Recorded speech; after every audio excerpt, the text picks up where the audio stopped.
ओ भाग्यवान, जल्दी करो, मुझे पानी ला कर दो।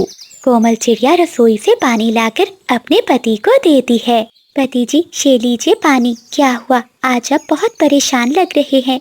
क्या करूं, मुझे कुछ भी समझ नहीं आता। मैं अपने खेतों में इतनी मेहनत करता हूं, उसके बाद भी फसल अच्छे से नहीं होती, और जो भी होती है वो बहुत कम दाम में बिकती है। पता नहीं ये ऊपर वाला हमारी कौन सी परीक्षा ले रहा है। कोमल, अब तो बैल के चारे के लिए भी मेरे पास पैसे नहीं हैं। कोई बात नहीं जी, आप चिंता मत कीजिए। मैं रोज जंगल से हरी हरी घास काट कर ले आया करूंगी। ये बेचारा बैल हमारे कितने काम आता है, हम इसके लिए इतना तो कर सकते हैं। उस दिन से कोमल चिड़िया जंगल में जाती है और घास काट कर लाती है और वो अपने बैल को खिलाती है। एक दिन कोमल चिड़िया की तबीयत बहुत खराब हो जाती है। आज तो बिल्कुल उठने की हिम्मत नहीं है। क्या करूं? अगर घास नहीं लाई तो बैल बेचारा भूखा रह जाएगा। उठती हूँ और थोड़ी हिम्मत करके घास काट कर ले आती हूँ। फिर कोमल चिड़िया घास लेने के लिए जंगल में चली जाती है। वो धीरे धीरे करके ढेर सारी घास काट लेती है। अब मैं घर जाती हूँ। कोमल चिड़िया घास लेकर घर जाने ही वाली थी कि तभी उसके सामने एक घायल बैल आ जाता है। अरे अरे बैल जी, आप इस जंगल में क्या कर रहे हैं? ये क्या, इस बैल को तो बहुत चोट लगी है। लगता है किसी ने भगाने के लिए इसे जोर से मारा है। फिर कोमल चिड़िया पास की झाड़ियों से एक जड़ी बूटी का पौधा लेकर आती है। बैल जी, आप चिंता नहीं कीजिए, मैं इस बूटी का रस निकालकर आपके घाव पर लगा देती हूँ, उससे आपको आराम मिल जाएगा। जैसे ही चिड़िया घाव पर दवाई लगाने लगती है तो बैल चिड़िया की कटी हुई घास खाने लगता है। बैल जी, लगता है आज ये घास आपके लिए ही काटी जा रही थी। अब ये घास खा लो, अभी कुछ समय है, मैं और जाकर काट लेती हूँ, नहीं तो मेरा बैल भूखा रह जाएगा। कोमल चिड़िया फिर से घास काटने लगती है। तभी उसे चक्कर आ जाते हैं और वो बेहोश होकर वहीं पर गिर जाती है। थोड़ी देर बाद जब चिड़िया की आंख खुलती है तो उसके सामने वही बैल खड़ा हुआ था। चिड़िया, तुम ठीक हो ना? क्या हुआ है तुम्हें? अरे ये क्या, बैल जी आप बोल सकते हैं। तुम्हें मुझसे डरने की कोई जरूरत नहीं है। मैं तुम्हें कोई नुकसान नहीं पहुंचाऊंगा, बल्कि मैं तुम्हारी मदद कर सकता हूँ। बैल जी, आप भला मेरी क्या मदद कर सकते हैं? मेरे पास एक बैल है, हम उसी का पेट पाल ले, यही हमारे लिए काफी है। चिड़िया, मैं कोई साधारण बैल नहीं हूँ, बल्कि एक जादुई बैल हूँ। तुम चलो मेरे साथ, मैं तुम्हारे सारे दुख दूर कर दूंगा। कोमल चिड़िया उड़ने की कोशिश करती है मगर उसे उड़ा नहीं जा रहा था। फिर बैल अपनी शक्ति से चिड़िया को अपने ऊपर बिठाकर उसके घर ले आता है। कोमल, तुम ये किसके बैल पर बैठ कर आई हो? पति जी, ये एक जादुई बैल है और हमारी मदद के लिए हमारे घर आया है। कैसी मदद? हमारे पास एक बैल तो है, उसका पेट हमसे भरा नहीं जाता। भला हम इस बैल को चारा कहाँ से ला कर देंगे? आप चिंता नहीं करो, बस एक बार मुझे अपने खेत में ले जाओ। अरे ये क्या, ये बैल तो बोल रहा है। पति जी, इतना ना डरिए, एक बार इसे खेत में लेकर जाते हैं, आखिर देखें तो ये हमें क्या चमत्कार दिखाने वाला है। फिर कोमल चिड़िया और बंटी चिड़ा उस बैल को अपने खेत में ले जाते हैं। वो बैल चिड़िया के खेत में जहाँ जहाँ चलता है वहाँ से सोना निकलने लगता है। ये क्या पति जी, ये तो चमत्कार है। हाँ कोमल, ये सच में चमत्कार है। लगता है ऊपर वाले ने ये बैल हमारे लिए भेजा है। हाँ पति जी, चलिए अब बैल को लेकर घर चलते हैं, वरना कोई पक्षी देख लेगा तो हमसे सवाल करने लगेगा। फिर चिड़िया और चिड़ा वो सारा सोना और बैल को लेकर घर आ जाते हैं। पति जी, मैंने अपनी जिंदगी में कभी इतना सोना नहीं देखा। हाँ कोमल, हमारी गरीबी के दिन दूर हो गए। सुबह होते ही मैं इन्हें बेचकर पैसे ले आऊंगा। अगले दिन बंटी चिड़ा ऐसा ही करता है। वो कभी सुनार को सोना बेचकर अपनी जरूरत का सामान ले आता है। एक दिन कोमल चिड़िया अपने पति से कहती है, पति जी, मैं सोच रही थी क्यों ना हम अपने लिए एक बड़ा घर बनवा लें, आगे जाकर वो हमारे बच्चों के काम आएगा। हाँ हाँ पत्नी, आज रात मैं उस बैल को फिर से खेतों में लेकर जाऊंगा। रात होते ही बंटी चिड़ा और कोमल चिड़िया उस बैल को लेकर खेत में जाते हैं। जैसे ही बैल खेतों में चलने लगता है तो उसके कदमों के नीचे से सोना निकलने लगता है। वो पति पत्नी सारा सोना समेटकर घर आ जाते हैं। ये लीजिए कफे सेठ, ये सारा सोना लेकर मुझे पैसे दे दीजिए। हाँ हाँ, पैसे तो मैं दे दूंगा, लेकिन तुम इतना सारा सोना कहाँ से लाते हो? अरे, अगर आपको सोना खरीदना है तो आप खरीदो, नहीं तो मैं किसी और को बेच दूंगा। हो। अरे चिड़े, तुम तो नाराज हो गए, जैसे मैंने तुम्हें कोई राज की बात पूछ ली हो। अच्छा, ये लो तुम्हारे सोने के पैसे। फिर बंटी चिड़ा पैसे लाकर अपने लिए एक बड़ा घर बनवा लेता है। अब जब कभी भी बंटी चिड़े को किसी चीज की जरूरत होती तो वो सोना सुनार कपे को बेचकर खरीद लेता। ये इतना सोना लाता कहाँ से है? मुझे इस बात का पता लगाना ही होगा। फिर सुनार कपा अपनी पत्नी के पास जाता है और उसे पूरी बात बताता है। पति जी, देर का है कि आज रात को ही इनका पीछा करते हैं, देखते हैं आखिर इनके पास इतना सोना आता कहाँ से है। रात होते ही वो कपे चिड़िया और चिड़े पर नजर रखते हैं। जब चिड़िया और चिड़ा खेतों में बैल को लेकर जाते हैं तो कपे वो सब देख लेते हैं। अच्छा पति जी, यहाँ से आता है सोना, अगर हमें ये बैल मिल जाए तो हमारी भी बल्ले बल्ले हो जाएगी। आधी रात के बाद जब सब पक्षी सो जाते हैं तो वो कपे उस बैल को चुरा कर ले जाते हैं। चल बे बैल, उस चिड़े को बहुत अमीर कर दिया है, अब हम पति पत्नी को भी अमीर कर दे। चले जाओ तुम यहाँ से, वरना मैं तुम्हें बहुत मारूंगा। पति जी, ये बैल तो बोल सकता है। हाँ, मैं बोल भी सकता हूँ और मार भी सकता हूँ।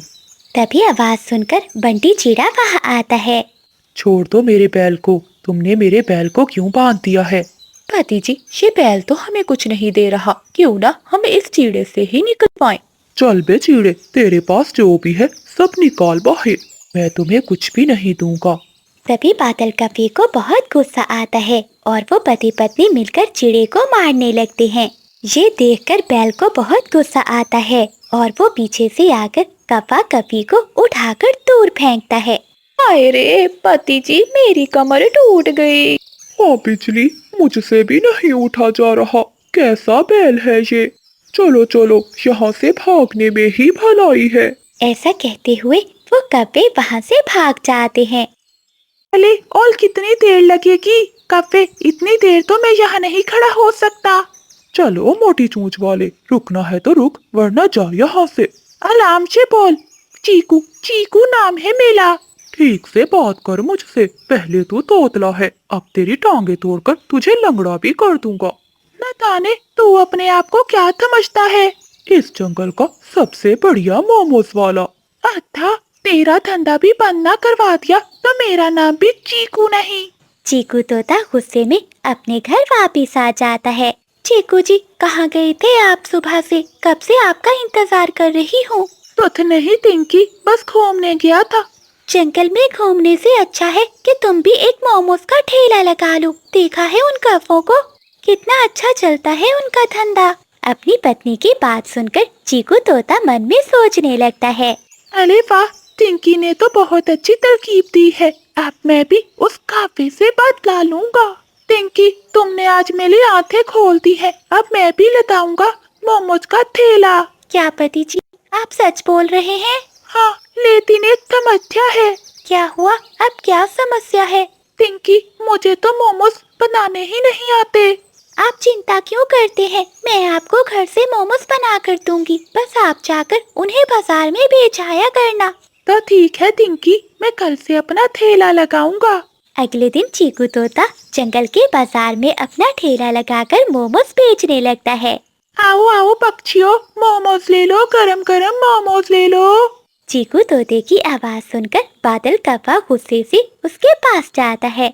क्यों भी मोटी चोंच वाले, तेरी हिम्मत कैसे हुई यहाँ अपना ठेला लगाने की? अच्छा कफे, मुझे अपना ठेला लगाने के लिए किसी से पूछने की जरूरत नहीं है। तोते की बात सुनकर कपे को गुस्सा आता है। देख तोते, अपना ठेला यहाँ से हटा ले, वरना क्या? तो तरना है तर लो, मैं अपना ठेला यहाँ से नहीं हटाऊंगा। बादल कपा गुस्से में वहाँ से चला जाता है। दिन भर चीकू तोता अपने मोमोज बेचता है, लेकिन कोई भी पक्षी उसके मोमोज खरीदने नहीं आता। शाम को अपना ठेला लिए थका हारा तोता घर जाता है। क्या हुआ पति जी, आज मोमो सारे बिक गए क्या?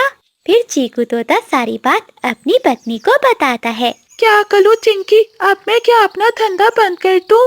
नहीं नहीं पति जी, आज तो आपके काम का पहला दिन था, इतनी जल्दी हार नहीं मानते। अगर तुम कहती हो तो ठीक है, मैं करूँगा काम।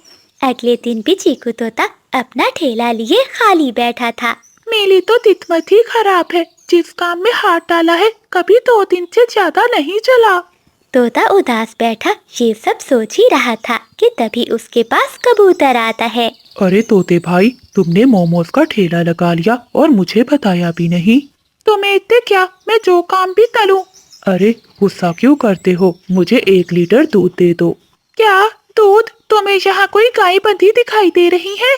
तो फिर मैं कहाँ आ गया चिड़िया बहन। अले अले, मैं चिड़िया नहीं तोता हूँ और मैं यहाँ मोमोज बेच रहा हूँ।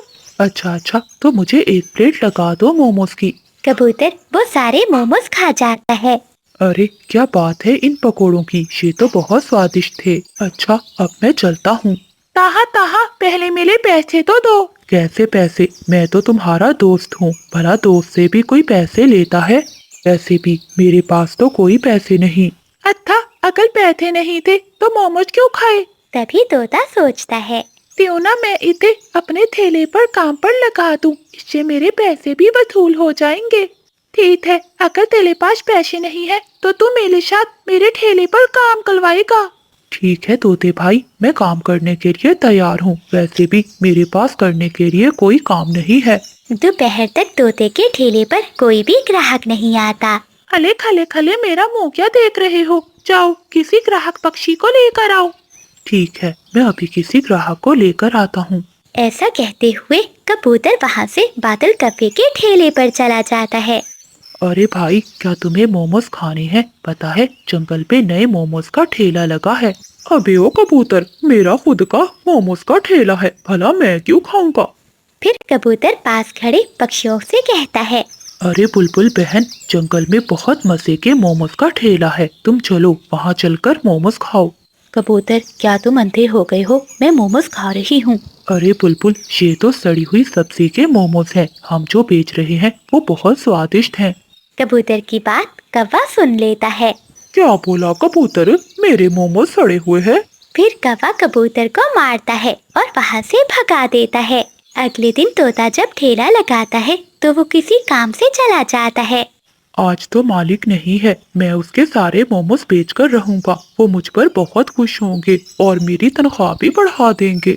ऐसा कहते हुए कबूतर आवाज देने लगता है, आओ पक्षियों आओ, स्वादिष्ट मोमोज खाओ, 1 प्लेट 1 रुपए में। 1 रुपए की प्लेट सुनकर सभी पक्षी हैरान होते हैं। बादल कप्पे के पास जो पक्षी मोमोज खा रहे थे वो भी वहाँ चले जाते हैं। ऐसे कबूतर सारे मोमोज बेच देता है। आज तो मालिक बहुत खुश होगा। तभी तोता वहाँ आता है। अरे वाह वाह, ये क्या, मेरे सारे मोमोज बिक गए, कहाँ है पैसे? मालिक ये लीजिए, 20 प्लेटों के 20 रुपए। क्या 20 रुपए? अरे गधे, 1 प्लेट 20 रुपए की है, तूने तो मेरा नुकसान करा दिया। ऐसा कहते हुए तोता कबूतर को मारने लगता है और वहाँ से भगा देता है। कबूतर रोता हुआ वहाँ से चला जाता है। मौके का फायदा उठाकर बादल कौवा कबूतर के पीछे जाता है और वो कबूतर को भड़काने लगता है। देखो कबूतर, तुम कितने अच्छे हो, तुमने उसका भला किया और उसने तुम्हें ही मारा। हाँ कव्वे यार, वो बहुत बुरा है, मैं उसे अपना बदला जरूर लूंगा। हाँ कबूतर यार, मैं तो कहता हूँ तुम उसके ठेले को आग लगा दो। हाँ तुम ठीक कह रहे हो, मैं आज रात को ही उसके ठेले को आग लगा दूंगा। इतना कहकर गुस्से में कबूतर वहाँ से चला जाता है। हो, अब लगा निशाना तीर पर। रात के अंधेरे में कबूतर मशाल लिए तोते के ठेले की ओर जा रहा था। तभी उसकी याददाश्त चली जाती है। तभी वो तोते के घर जाने की बजाय कौवे के घर की ओर चला जाता है। कबूतर कौवे के ठेले में आग लगा देता है और वहाँ से चला जाता है। अगली सुबह जैसे ही बादल कौवा अपने ठेले को देखता है तो चौंक जाता है। ए ऊपर वाले, ये क्या हो गया? मुझे मालूम है ये जरूर उस पागल कबूतर ने ही किया होगा। लेकिन अब मैं ये बात किसी को बता भी नहीं सकता।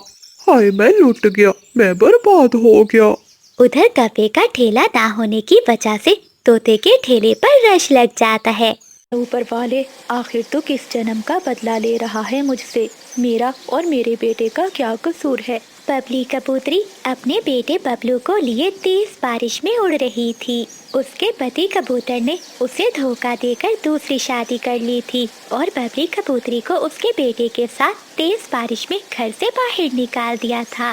बेचारी कबूतरी पर तो दुखों का पहाड़ टूट पड़ा था। उसे कुछ भी समझ में नहीं आ रहा था। तभी उसे एक पेड़ पर घर दिखाई देता है। लगता है इस घर में कोई भी नहीं रहता, आज रात यहीं रह लेती हूँ। कबूतरी उस घर में जाती है और अपने बेटे को घोंसले में बिठाती है। बबलू बेटा, तुम यहीं रहना, मैं अभी तुम्हारे लिए कोई मीठा फल ढूंढ कर लाती हूँ। बारिश रुक जाती है। कबूतरी अपने घर से निकलती है। उसे एक पेड़ पर फल दिखाई देता है।